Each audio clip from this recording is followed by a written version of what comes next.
Alright.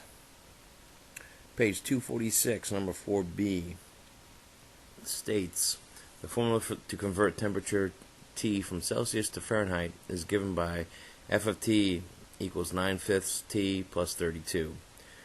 The first option it asks us to do is find a formula for C of T that converts the temperature of T from Fahrenheit to Celsius. In other words, we need to find the inverse of F. Well, to find the inverse of F, let's first write down our formula for F, but we're going to put it in using our common variables of y and x. So instead of f of t, we're going to call that y, and then 9/5 x plus 32. And what it states what we need to do then is we flip-flop to find the inverse. We're going to flip-flop our x and y values. So this now becomes x equals 9/5 y plus 32. And again, what I'm going to do here at this point is I'm going to solve for y.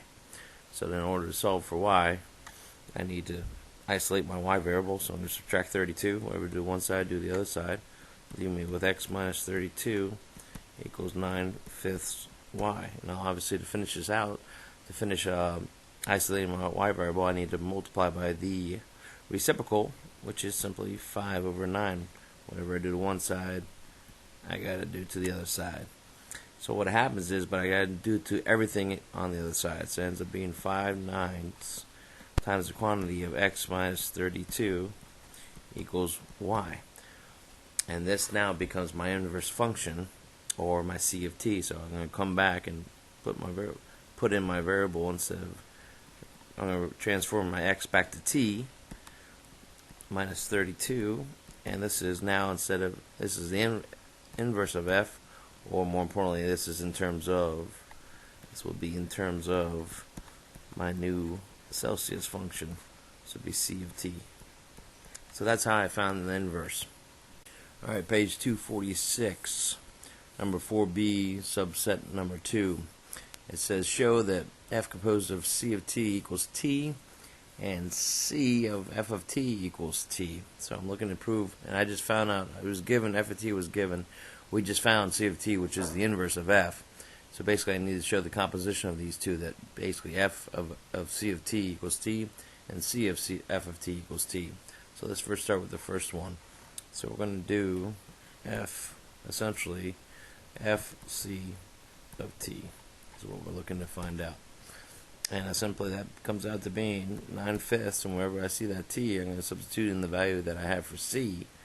It'll be 5/9 t minus 32, and then obviously plus a 32 in my quantity. So basically what I did is I took the value that I have for here, but wherever I see that t, I substitute the value that I have for C of t in that case, and that's where I substituted in, and now I go through and evaluate it.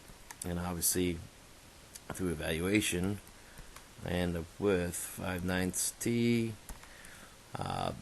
5/9 times the negative 32 ends up being 160 over 9 plus a 32, and now I'm able to distribute my 9/5 through. Obviously a 9/5 times 5/9, they're equal but opposite, they're basically inverses of one another, so that ends up simply being t, and 9/5 times negative 160 over 90 ends up being a negative 32, and then I'm left with this 32 on the outside. So as you can see, they cancel out, and I'm left with the value of t, which shows that that part is indeed an inverse. Now I'm going to show the opposite. I'm going to show that C of t.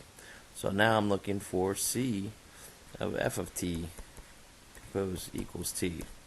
So again, what I'm going to do for this one is I'm going to compose my other values. So I got equals 5/9 and obviously 9/5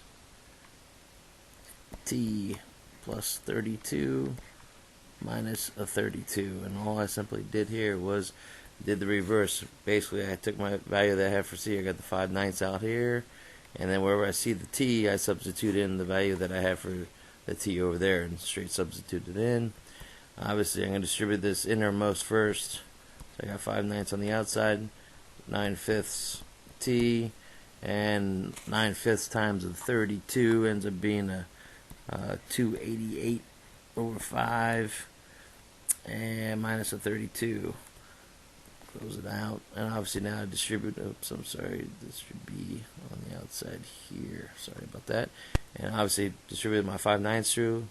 That ends up being T plus the 32, then minus the 32, and obviously they cancel out. I'm again left with T.